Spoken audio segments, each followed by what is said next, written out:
Bismillahirrahmanirrahim. Assalamu alaykum, hurmatli televizor ko'ruvchilar. Islom va biz programmamizning 5-sonini ko'rishinglarni qizg'in qarshi olamiz. Men Abdullah Yilqun. Qadrli ko'ruvchilarimiz, har haftaning mushu soatlarida ekranlarda bo'lib kelayotgan programmamiz bugun 5-songa keldi. Her bölümde biz İslam'ımızı texmi chunqur ma'nidan nayt keng doirada tushunish uchun boshlatgan programmamiz inshaalloh nayt yaxshi ketyapti. Programmamızın daimlik mehmini Sharq Turkiston Ulamolar birligi a'zosi hurmatli ustoz Abdurahmon Jamal Kashg'ariyni taklif qildik. Qimmatli vaqtini chiqarib qadam tashrif qilganligi uchun aldi bilan ko'p rahmat aytaman. Barliq qarindoshlar rahmat aytaman. Rahmat, Alloh razı olsun. Qadrli qarindoshlar, programmamiz naq maydondan taqidlayotdi, ma'lumotlardek. Ko'plagan qarindoshlarimizning foydalanishi uchun buni ham bahrlash bilan birga programmamizga aloqador bo'lgan savollar bo'lsa, WhatsApp orqali yozsanglarmi yoki telefon bilan bog'lansanglar bo'ldi naq maydonga. Buni aslatib qo'yaylik. Biz o'tgan soatda biz Ramazonninki tunji bu program boshlanib, o'tgan soatda Ramazonga udul kelganligi uchun biz Ramazon boshlab Ramazon haqida to'xtalyapmiz. Bugun shuning davomi bo'ldi. Bugungi bosh temamiz ro'za tutishning maqsadlari va siyosiy taqozzolari degan baş temini ko'radigan holda to'xtalamiz. O'tgan biz 4-bölümde Ramazonninki qarshilik bildirish oyi ekanligi, bu ongni yetildirish zamoni ekanligini so'zlagan edik. Qanday oy ekanligi, bu qarshilik bildirish oyi deganni qanday tushunamiz, ro'zaning mohiyati nima, qanday tutamiz, Ramazon oyiga biz qanday muomala qilyapmiz degandek, nima uchun bu Ramazon oyida ro'za tutamiz, Qur'oni Karim nazil bo'lgan bu oyni qanday tabriklashimiz kerak degandek mazmunlarga to'xtalgan edik. Bugun inshaalloh shuni davomiy shaklda davomlashtiramiz. Hurmatli ustoz, endi bugun bosh temamizni bu shaklda qo'ydik.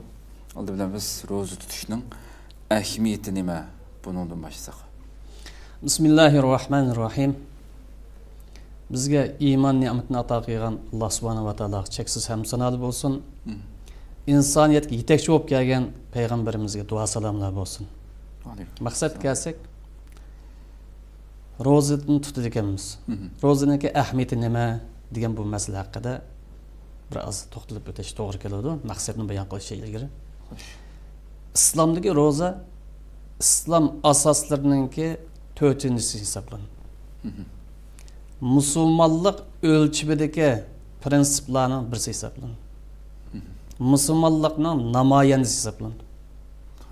Nima uchun shunday deymiz desa, islomning 5 asoslari bir-birisidan ayrilmaydi. Bir-birisidan ayirib qo'yish bo'lmaydi. Xuddi iymonninki 6 asoslarini bir-biridan ayirib qaragan bo'lmagandek, dinimizning turiki bo'lgan bu 5 asosni bir-biridan ayirib qarash bo'lmaydi.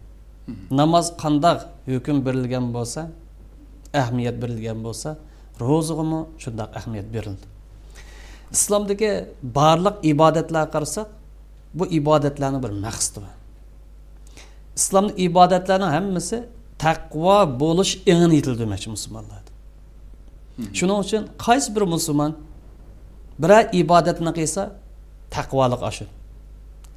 Ibodatda sustlik qilsa, bo'shanlik qilsa, uning taqvoligi ojizlaydi.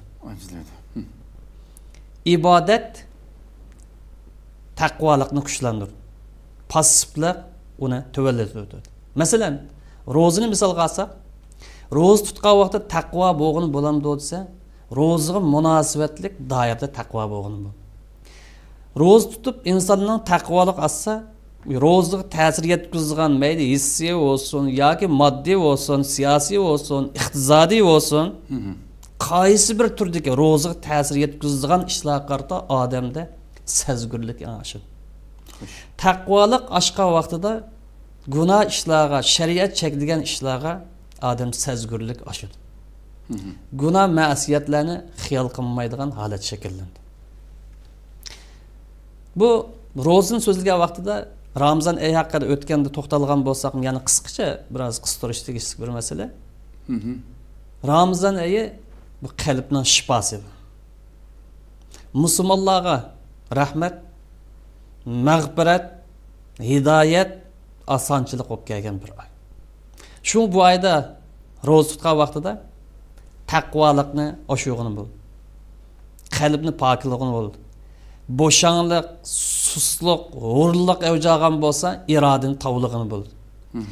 Necha vaqtnazda diyonatchilikda o'zimizni aldab yurgan bo'lsa, ya shaklga ko'ngil berib maqsadlarga sal qaragan bo'lsa, samimiy musulmondachilikni oshirishdan fursat. Xo'sh. Chunki roza aqlimizning davosi, ruhimizning davosi, nafsimizning davosi, badanimizning davosi. Agar roza shunday qariy olsa, bu bizga chiqish yo'l ato qiladi. Bu Ramazon oyi boshqa oylarga o'xshamagandan sirt, boshqa ibodat mavsumlariga o'xshamaydigan bir oy. Haj mavsumi deymiz, haj mavsumiga o'xshamaydi. Haj mavsumda Allohning mehmonlari keldi deb alohida tantana qilamiz. Hajga kelgan vaqtida 4 million, 5 million insonlar emili haj qildi. Xo'sh. Ma'naviy haj qatnashgan, his tuyg'ulan qatnashgan musulmonlar boshqa bo'lsin. Ammo ro'za kelgan vaqtida, ro'za mavsumida necha million musulmon bo'lsa, gadiniga farz bo'lgan musulmonlar safar qilmagan yoki kasal sababidan yoki bizga o'xshash zo'rlanish sabab ushqilmagan musulmonlar ro'za tutadigan bir oy. Allohning mehmonlari sanoqsiz bo'ldigan bir oy. Milliarddan ortiq musulmonlar boy kambag'al hammasi tutadigan bir oy. Bu oyninki ortiqchiligi nima? Kunduzlar ro'za bilan o'tkazsak, akşamları zikr tasbih taravih bilan o'tkazamiz. Uningdan sirt kech kunduz Qur'on tilovati bilan, Qur'on mulohaza qilish bilan, Qur'onning maqsadlari haqida izlanish bilan o'tkazgan bir oy. Bu oy ashunday fazilatgan, unda bu fazilatli oyda elib berilgan ro'zadan iborat bu ibodat inson nima qilib beradi deymiz. Birinchi qilib Allohning darajasiga, Allohning nazaridagi insonning darajasini oshiradi. İmanını yükseldiradi. Fazilatlik axloq bo'lmagan bo'lsa yetishtiradi. Odamgarchilik töven bo'lgan bo'lsa, uni yükseldiradi. Passiv, nachar ahvolda bo'lgan bo'lsa, uni tuztadi. Iqtisodiy jihatdan imkoniyat va odamlarga yaxshilik qilish fursatlarini ochib shaytonning vasvasalari bosh vaqt avjag'an bo'lsa, bu vaqtida uni cheklash orqali, muhit hozirlab berish orqali shaytonga bo'ysunish yoki ashib ketishga cheklama qo'yish yoki taqobil turish yoki qarshilik bildirish onlarni yetildiradi. Xo'sh. Shuning uchun Rasululloh ro'zani ahamiyat tonishtirib, as-siyam junna. Ramazon bir qalqon dedi. Bu qalqonni normalda jang maydonida ishlatadigan narsa. Xo'sh. Bu jang bilan ro'zaning munosabati bor. Nimaga qalqon? Xatardan qalqon. Günah ma'siyat qalqon ekanligini o'tganda ko'p to'xtaldi. Endi xatardanmi qalqon? Ofatlardanmi qalqon? Bo'lgunchilikdan qalqon va turli günah ma'siyatlardan qalqon. Agar biz mush hadisga samimiy ishinib, ro'zini samimiylik bilan bizga qalqon bo'la oladi, bizni xatar ofatlardan himoya qila oladi, hatto bizni dushmanimizdan ziyonkashlikdan saqlay oladi degan ruhni tutib qolsak, oshqil kuchga ega bo'lsa ega. Buning dalili Qur'oni Karimda va in tasbiru va tattaqu la yadurrukum kayduhum shay. Agar sizlar bardoshlik bera olsanglar, sabrchan bo'la olsanglar, kelayotgan o'zinglar kelayotgan mushaqqatlarga, har xil zulmlarni ko'tara olsanglar, bunu kötürüp ketiş bilen birlikte özünler takvalık ruhini yitildire alsanlar düşmanın oynayıvatkan siyasetleri rezillike, zulümü, ilmi kirlisizlik tesir etküsenmeydi. Nişanınlardan sizni buru ötenmeydi. Sizni yok kılı ötenmeydi. Demek muşkil an yitilip kap kalsa rozanın ahmiyeti oturuq çıkır. Hem de biz Ramazan ayınınki evvelde alqıp ketken oturduk. Hoş. Bu sanaqlıq günlər qalğan tun. Muşunda əhmiyyətlik bir ayda biz qançılıq ozuq aldıq. Özümüzdə qançılıq tüzətdik. Passib illətli olğan bolsa qançılıq yığışdırdik. Güzel əxlaqlarını qançılıq özümüz özləşdirdik. Bu ayda mənəviyyatımızı yüksəldirib, ümidvarlığımızı təximi qançılıq aşıra aldıq degan bu sualni hər bir musulmon so'rashga və o'zi haqida javob izlashga muhtoj bir savollar. To'g'ri. Rahmat hakikaten. Hem de ro'za tutishning Qur'oni Kerimdagi maqsadlari qaysilar deb bizga Qur'on tarafidan Rabbimiz o'tgan soati degandek farz qilingan bu ro'ziningki Qur'oni Kerimdagi maqsadlar qaysi deb biz dastlabda har bir masalaga amalga Qur'oni Kerimdan dalil kelsak sağlam chiqadi. Xo'sh. Odam ruh berdi. Albatta. Sunnatmi vahiy, ammo Qur'oni Kerim asos. Asli hujjat, asos qonun. Qur'oni Kerim Baqara surasida ro'zining yo'l qo'yilish to'g'risida 3 turlik maqsadni o'tirib qo'ygan.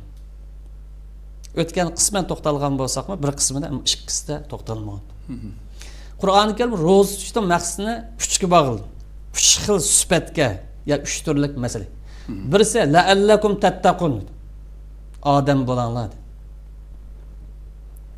O'zinglarni tuzsanglar. Dinning ro'yi bo'yicha yashash iqtidorini oshiringlar. Bu birinchisi. Ikkinchisi la'allakum tashkurun. Shukr aytansizlar. Üçüncüsü la'allahum yarshudun. To'g'ri yo'lda ma'nosizlar. Hidayet tepamansizlar. Bu 3 xil maqsadni bir az qisqacha izohlab o'tay. Birinchisi taqvolik. Ya ayyuhallazina amanu kutiba alaykumus siyam kama kutiba alallazina min qablikum la'allakum tattaqun. Ramazonning birinchi maqsadi taqvolikni oshirish. Bu taqvolik qanday bir tushuncha? Qur'oni Kerim bu yerda o'tirib qo'yayotgan taqvolik insonlarning shaxsiy hayotida bo'lsin, oila hayotida bo'lsin, jamiyat hayotida bo'lsin, mayli davlat hayotida bo'lsin, ishga oshirmoqchi bo'lgan buyuk maqsadlarning birisi hisoblanadi. Chunki Qur'oni Kerimda kelgan ko'rsatmalar, ta'limotlar, yo'l yo'riqlar, prinsiplarning hammasi taqvolikdan iborat mush maqsadni reallikka oshirmoqchi. Chunki taqvolik dinninki asosli g'oyasi. Musulmonni musulmonlik o'lchamiga chiqaradigan narsa taqvolik. Buning dalili inna akramakum indallohi atqakum. Biz qanday bo'lsak bo'lar, qanchalik musulmon bo'lsak bo'lar, Qur'oni Kerim taqvo musulmon bo'l. Eng sharafli musulmon bo'l. Eng yuqori saviyadagi musulmon bo'l. U o'g'an bo'lsam taqvolikda.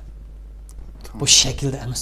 Shaxsiy hayotimizda, ijtimoiy hayotimizda, hatto davlat hayotimiz, siyosiy hayotda taqvolikni oshirish Qur'oni Kerimning buyuk maqsadlaridan birisidir.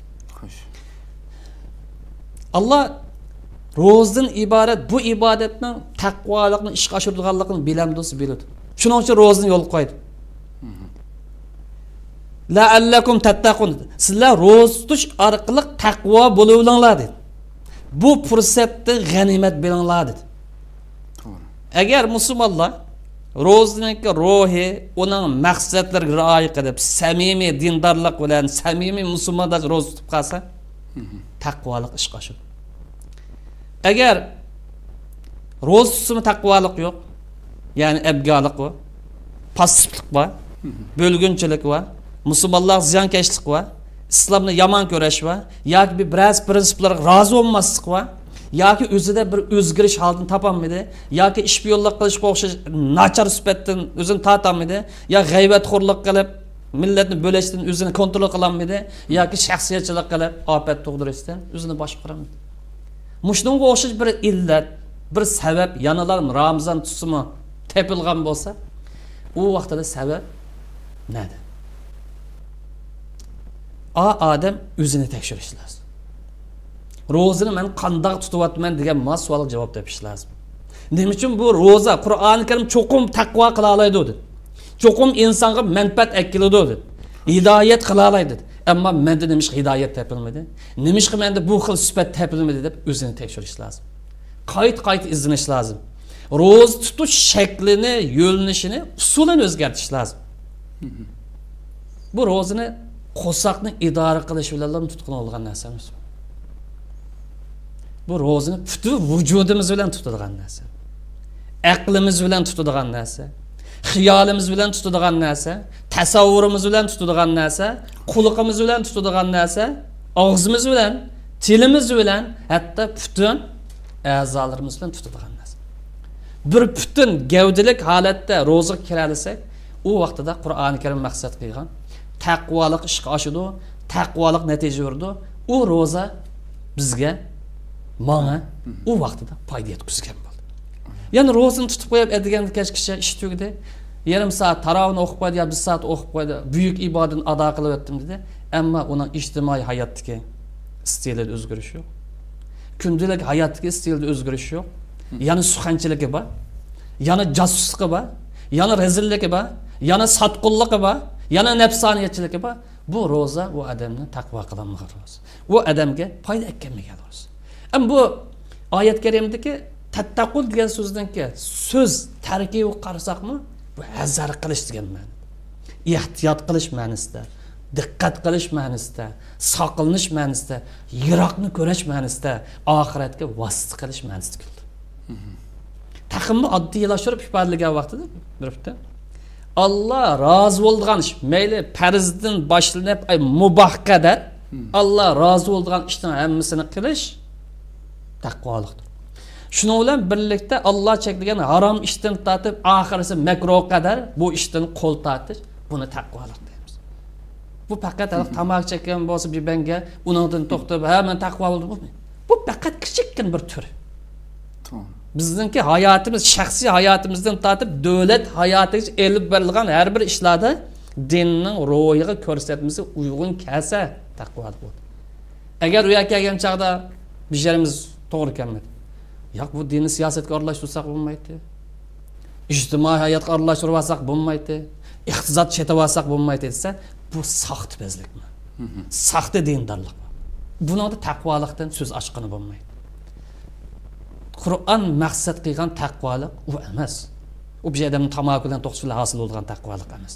Bu taqvolik degan musulmon bo'lgan odam har qanday zamonda, har qanday o'rinda, har qanday qit'ada yasson, uning mas'uliyati, vazifasi nim bo'lishidan qatnazar hayotidan ayrilmaydigan iymoniy ruh.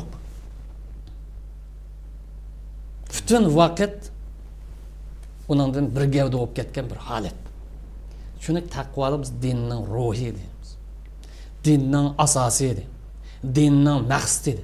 Qur'oni Karimning taqvolik buyurishidan maqsad insonning odimiyligini ishga oshirmoqchi. İnsanı en yüksek seviyeye ko'tarmoqchi. Dinning ruhi mishada, iymonninki mu'sa mishada. Taqvolik dinninki natijasi iborat.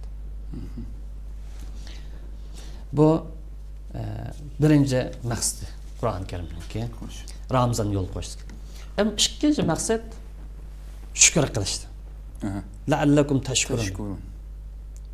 وَلِتُكْمِنُوا الْإِدَّةَ وَلِتُكَبِّرُوا اللّٰهَ عَلَى مَا هَدَاكُمْ وَلَعَلَّكُمْ تَشْكُرُونَ. Ramazan to'g'risi ketib bordi.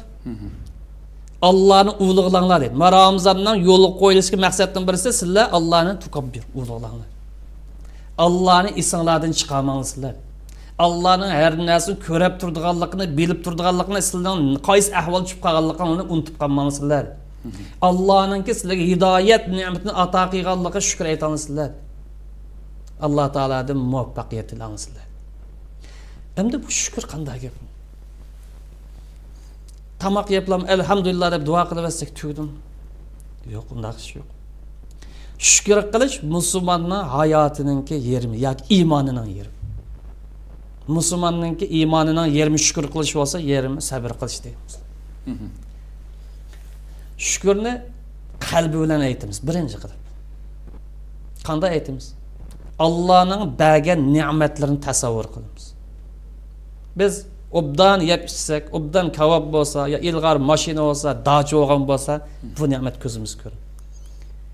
Ammo o'tdagan qo'pqa yerda uxlagandan tortib o'zimizga bir nazar tashlab boqamiz. O'zimizningki bir ne'matni ichida turayotganlar. Akisal doktorxona kirib qolgan odam bilan o'zimiz qarab bir ne'mat bir tasavvur qilib boqamiz. Albatta. Tilimiz bilan biror obdan xizmatga erishdik. Halol xizmatga alhamdulillah. Navoiychilik bilan turmushini men to'g'ri yo'lda halol yo'l pul topa oldik alhamdulillah. Tamoq yedik alhamdulillah. Ussizligimizni qandira oldik alhamdulillah. Bu tili bilan qilgan shukr. Endi a'zoli bilan qilgan shukr. Qo'limiz, putimiz, quliqimiz, burnimiz, og'zimiz, tilimiz bilan qiladi. Shukr qilish qanday? Ya'ni itoat qilish. To'g'ri yo'l demash. Xato ishlarga bu a'zolni sanmaslik bu shukr qilganlik. Xo'sh. Demak, shukr qilish Allohning ne'mat egiskiligini eslash. Allohning bergan ne'matlarini to'g'ri yo'lda ishlatish. Ne'matlarni to'g'ri yo'ldan tepish. Ne'matlarningki haqqini ado qilish. Buni shukr deb ataymiz. Bu Qur'oni Karimda tilg'anilgan, alayda eskartilgan va la'allakum tashkurun. Allohning sizlarga bergan ne'matiga shukr ayting. Ma Ramazondan iborat, ma fursatni berganligiga shukr aytinglar degan ikkinchi maqsad. Uchinchi bir maqsad bor o'sishni. Oyat qata Ramazon to'g'risida so'zlab ketib berib, iymoninglarni mukammallashtiringlar dedi. Men sizlarga iymonni mukammallashtiradigan vositadan bir